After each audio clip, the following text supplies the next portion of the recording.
네. 네. 안녕하세요. 오늘 핀테크 앱의 친절한 에러를 위한 시스템이라는 주제로 이야기하게 될 박준규라고 합니다.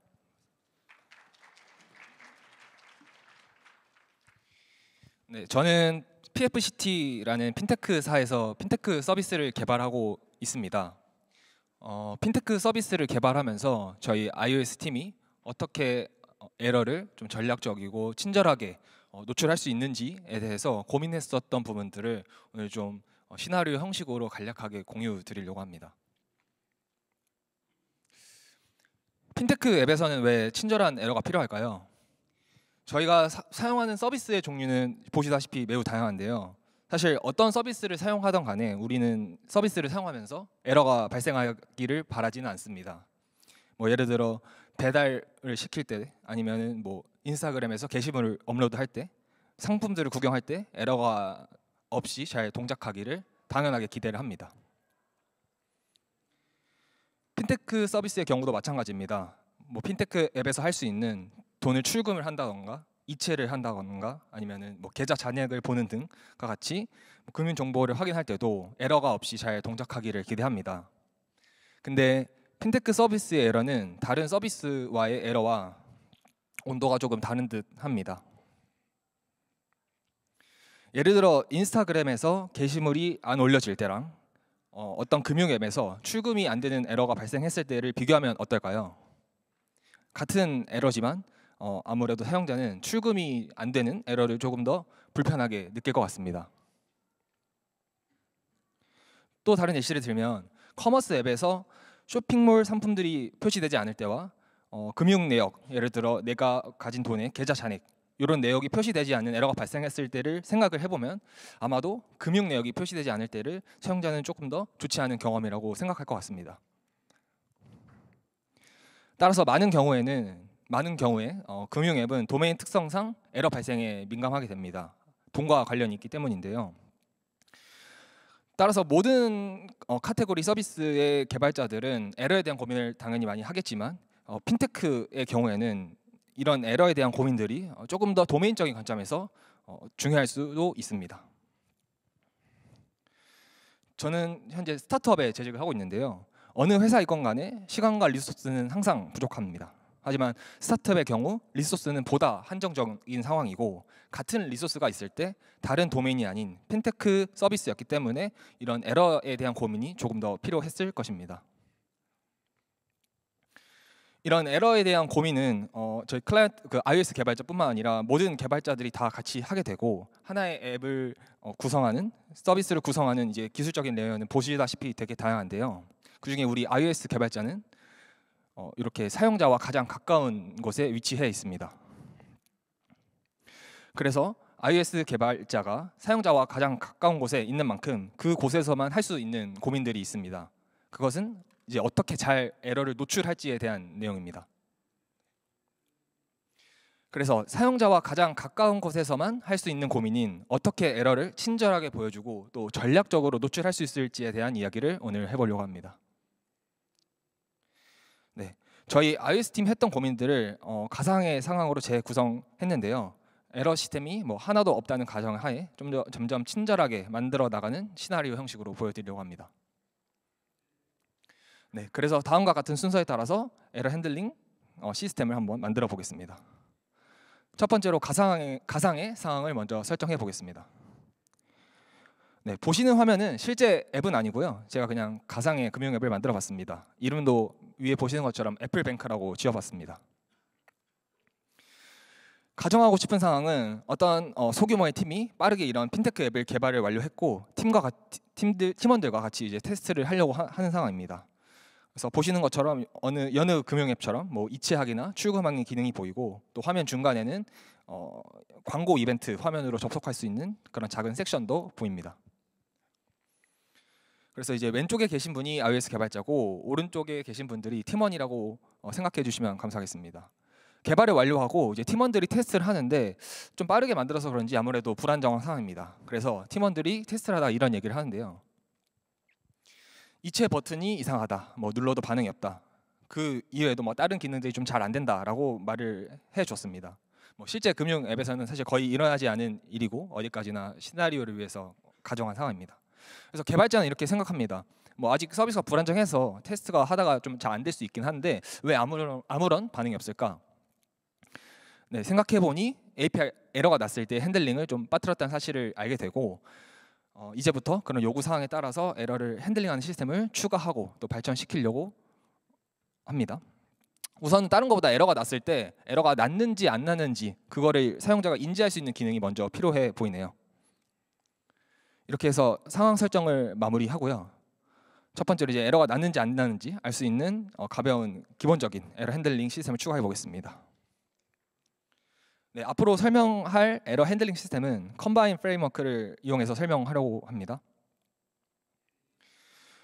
컴바인으로 비동기 스트림에 대한 에러를 핸들링할 수 있는 방법은 다음과 같이 매우 다양한데요. 에러 핸들링하는 방법을 다음과 같이 두 그룹으로 나눌 수 있습니다. 왼쪽에 있는 방법들은 에러를 스트림 중간에서 감지를 하고 스트림의 흐름을 조정하고 싶을 때 사용할 수 있는 오퍼레이터들입니다. 뭐 다른 퍼블리셔를 방출시키거나 재시도를 한다던가 아니면 에러 대신 다른 기본 값으로 바꿔줄 수 있죠. 오른쪽에 있는 방법들은 스트림이 완료된 시점에서 에러를 알 수 있는 방법입니다. 그래서 에러 스트림의 조정보다는 스트림의 완료 시점에 뭐 UI 업데이트라던가 트래킹, 로깅 같이 사이드 이펙트를 발생시키는 목적으로 사용하기에 적절합니다. 이 각 방법들의 사용하는 방법을 몇 가지만 간단하게 코드로 소개하겠습니다. 첫 번째로 캐치 오퍼레이터인데요. 에러가 발생했을 때 캐치해서 기본 값으로 뭐 대체시켜 준다거나 아니면 다른 퍼블리셔를 방출시키는 등 스트림을 조정시켜 주고 싶을 때 활용하기 적합합니다. 지금 코드의 예시는 에러가 발생했을 때 just publisher를 활용해서 기본적인 값을 방출하고 있는 모습입니다. 두 번째는 replace 에러인데요. replace 에러는 에러가 발생했을 때 항상 지정한 기본 값으로 대체합니다. 그래서 에러가 발생해도 이 퍼블리셔를 구독하는 구독자는 에러를 받지 않고 항상 정상적인 값을 받게 된다는 특징이 있습니다. 보시는 코드 예시는 이전 캐치를 사용한 예시와 같은 역할을 수행하게 됩니다. 네, 다음은 트라이 캐치입니다. 캐치와 할 수 있는 일은 같지만 트라이 캐치에서는 추가적으로 throw 구문을 통해서 다른 에러를 커스텀하게 만들어서 던질 수도 있습니다. 네, 마지막으로 핸들 이벤트인데요. 핸들 이벤트는 스트림에 영향을 주지 않고 스트림 완료 시점에 UI 업데이트 같은 사이드 이펙트를 만들어낼 수 있습니다. 저희는 이제 스트림의 조정이 아닌 에러를 노출하는 그런 UI 업데이트가 필요하기 때문에 핸들 이벤트를 사용하는 것은 적절한 선택지 중 하나라고 볼 수 있습니다. 그래서 앞으로의 예시는 이 핸들 이벤트 오퍼레이터를 사용하려고 합니다.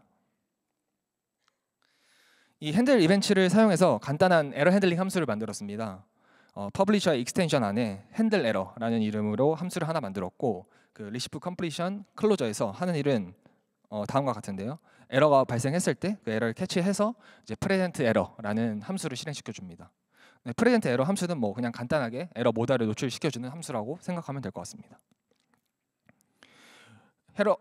핸들 에러 함수를 사용하는 쪽에서는 보시는 코드와 같이 간단하게 이제 메서드 체이닝 형식으로 함수를 추가해 줄 수 있습니다. 따라서 우리는 이제 어떤 API 에러가 발생하면 다음과 같이 에러가 발생했다는 그런 UI적인 처리를 할 수 있게 되었습니다. 아직은 어떤 에러가 발생한지는 모릅니다. 이렇게 기본적인 에러 핸들링 시스템을 만들었는데요. 컴바인으로 에러 핸들링하는 방법 그리고 기본 API 에러가 발생했을 때 기본적으로 에러 핸들링을 할 수 있게 됐습니다. 아직 갈 길은 많이 멀었는데 약간은 친절해진 것 같습니다. 두 번째는 전역적인 에러 핸들링입니다. 이제 에러가 나서 어떤 동작이 안 됐을 때 뭐 에러가 나서 안 되는구나라는 건 알 수 있게 되었습니다. 그래서 이제 팀원들이 다음과 같은 요구사항을 얘기합니다. 에러 노출한 UI가 다 똑같다 보니 이게 무슨 에러인지 왜 난지 알 수 없다는 것이죠. 그래서 요구사항에 대해 생각을 해봅니다. 네, 이 가상의 애플뱅크 앱을 이루는 기능들이 뭐 이체하기, 출금하기처럼 매우 많을 것인데요. 이 기능들을 수행하기 위해서는 수십 개의 화면이 필요할 것이고 또는 또 수백 개의 API들 연결이 필요할 것입니다. 그럼 이 수백 개의 API들에 대한 각각의 에러 핸들링 로직이 필요한 것일까요? API를 이후에 추가하고 수정할 때마다 그에 따라 에러 핸들링 로직도 같이 추가해 주어야 되는 것일까요? 또 이런 상황도 있습니다. 어떤 API인지에 관계없이 발생할 수 있는 에러들입니다. 예를 들어 이체하기 기능에 대한 에러는 이체하기 API에서만 발생할 수 있겠죠. 근데 뭐 통신을 위한 인증 토큰 만료 상황이라던가 앱 업데이트가 필요한다던가 아니면 서비스 점검 같은 사항을 에러로서 처리한다고 가정했을 때 이런 에러들은 API 종류에 상관없이 항상 발생할 수 있는 에러들입니다. 그럼 이런 공통적인 로직, 에러 처리에 대해 모든 API들의 그런 로직을 추가해 주어야 하는 것일까요? 아마 그런 상황은 비교적 유연하지 못한 것 같습니다. 그래서 우리는 전역적으로 에러를 핸들링할 수 있는 방법을 생각해 볼 수 있습니다.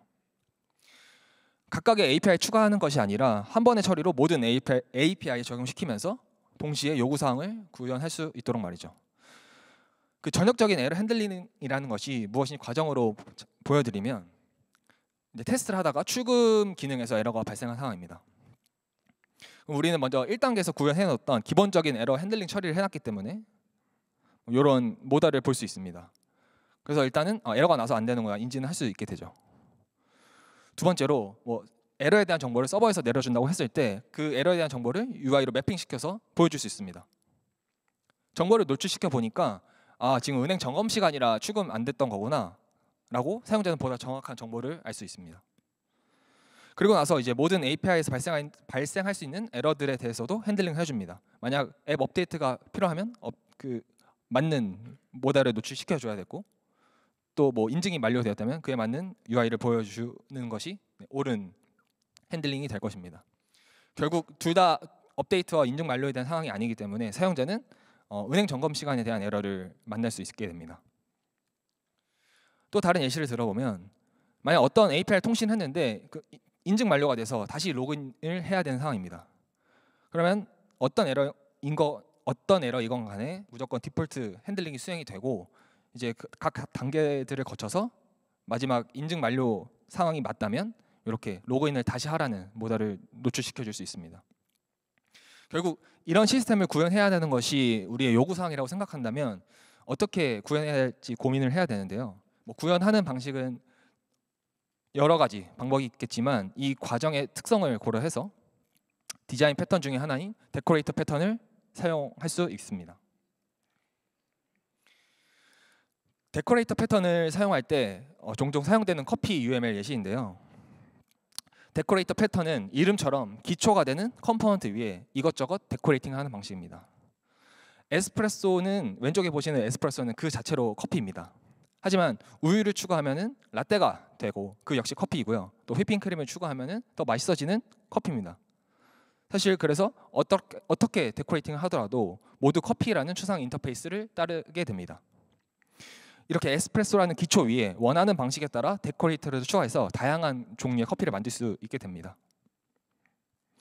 네, 같은 방식으로 에러 프레젠터라는 추상 타입을 하나 만들어줍니다.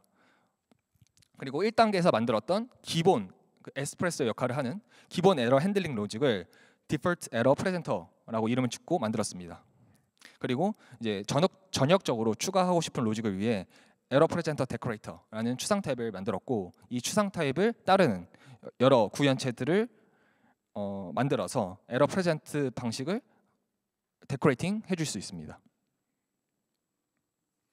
코드로 적용해 보겠습니다. 이 함수는 1단계에서 만들었던 함수인데요. 이 핸들 에러 함수를 이제 바꿔줘야 됩니다. 저희 UML에서 설명했던 것처럼 추상 타입인 에러 프레젠터 프로토콜을 만들고 콘크리트 컴포넌트로서 그 디폴트 에러 프레젠터를 이렇게 코드로 만들어 줄 수 있습니다. 네, 커피 예시에 비하면 에러 프레젠터는 추상 타입인 커피에 해당하겠고 디폴트 에러 프레젠터는 에스프레소가 되겠습니다. 다음은 이런 에러 핸들링 방법을 데코레이팅 하기 위해 에러 프레젠터 데코레이터 타입을 만들어 줍니다. 그리고 이 에러 프레젠터 데코레이터를 채택하는 구현체들을 만들어 줍니다. 이 서비스 에러 프레젠터는 서버에서 내려주는 에러 정보를 노출시켜 줄 수 있도록 이제 구현을 했고요.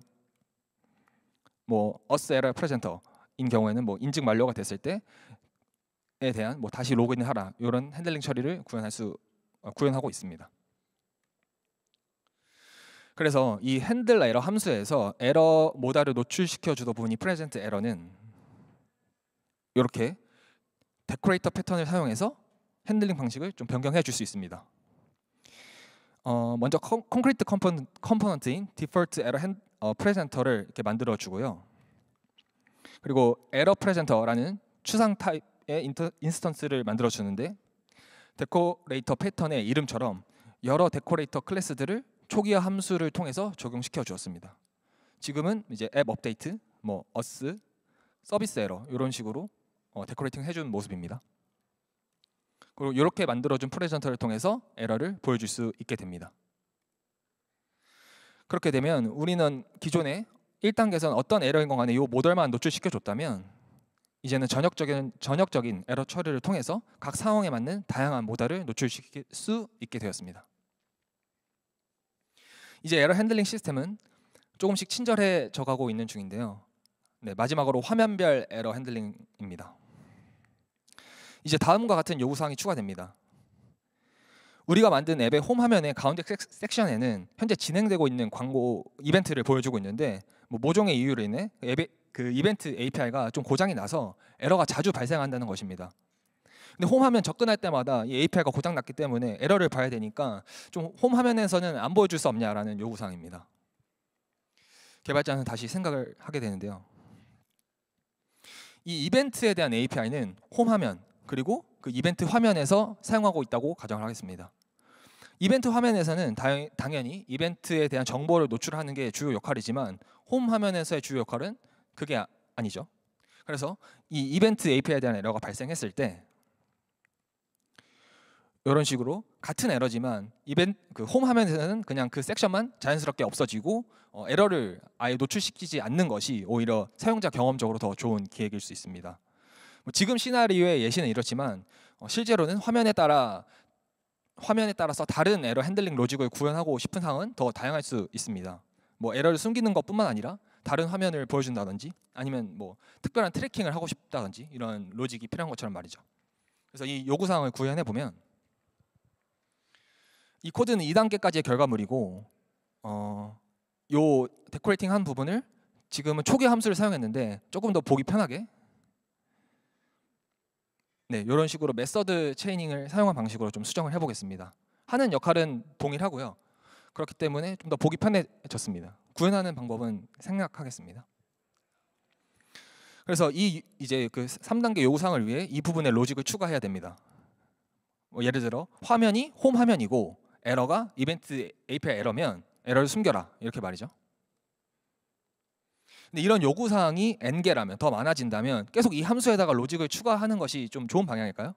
뭐 구현할 수 있는 방법은 언제나 다양하지만 더 좋은 방법이 있을 것 같습니다. 만약 우리가 만든 에러 핸들링 로직에 대해 각 화면들이 이런 특정한 구현체를 의존하고 있는 형태였다면요. 요구사항이 추가되거나 수정될 때마다 이런 식으로 그 구현체를 수정을 해줘야 될 것입니다.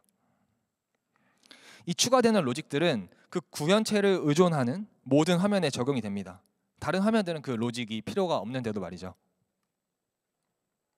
하지만 우리의 상황은 조금 다릅니다. 운이 좋게도 특정 구현체가 아닌 에러 프레젠터라는 데코레이팅의 추상 타입에 의존을 하고 있습니다. 그래서 각 화면에서 이 추상 타입을 채택하고 에러를 프레젠트하는 방식을 구현해 줄 수 있습니다. 즉 저수준의 구체 타입이 아닌 좀 고수준의 추상 타입에 의존하고 있는 의존 역전 형태이기 때문에 이제 가능한 모습인데요. 만약에 홈 화면이 에러 프레젠터라는 프로토콜을 채택하면은 이렇게 프레젠트 함수를 구현할 수 있게 되고요. 이런 식으로 홈 화면에서만 필요한 로직들을 홈 화면 내부에서 추가를 해줍니다. 이 홈 화면에 추가한 로직은 다른 화면들에게 영향을 주지 않고요. 또 새로운 요구사항이 생겨도 다른 구현체들을 수정할 필요가 없습니다. 이제 실제로 적용을 시켜보겠습니다. 홈 화면 로직이나 통신을 처리 위해 뭐 뷰 모델을 사용한다고 가정을 하고 아까 보신 것처럼 API 통신에 이제 핸들 에러를 달아준 모습입니다.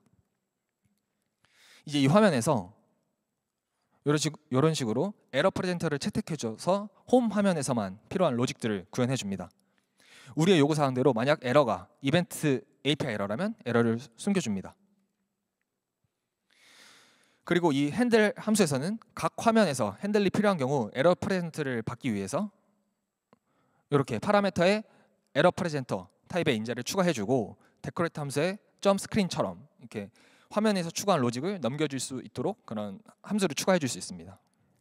데코레이터 패턴의 특징은 데코레이터를 하는 순서에 따라 로직이 바뀔 수 있다는 점인데요.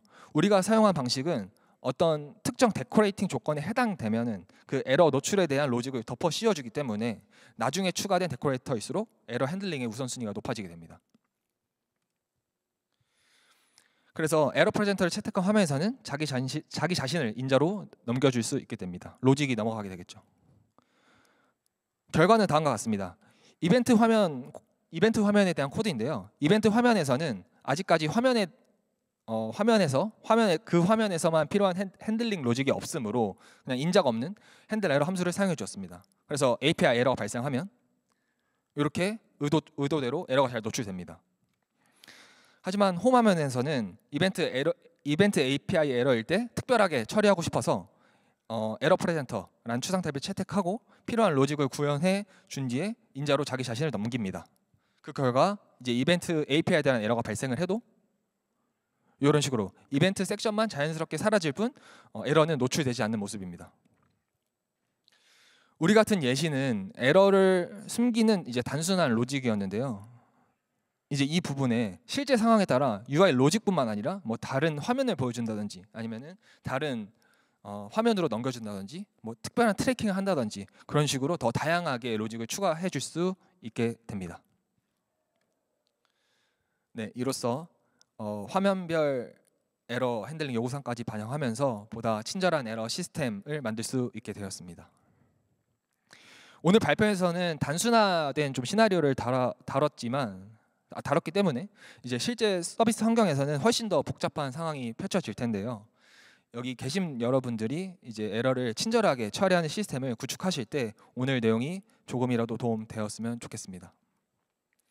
네, 마지막으로 발표 준비에 많은 도움 주신 저희 PFCT iOS 팀에게 감사드리면서 오늘 내용 마치겠습니다. 감사합니다.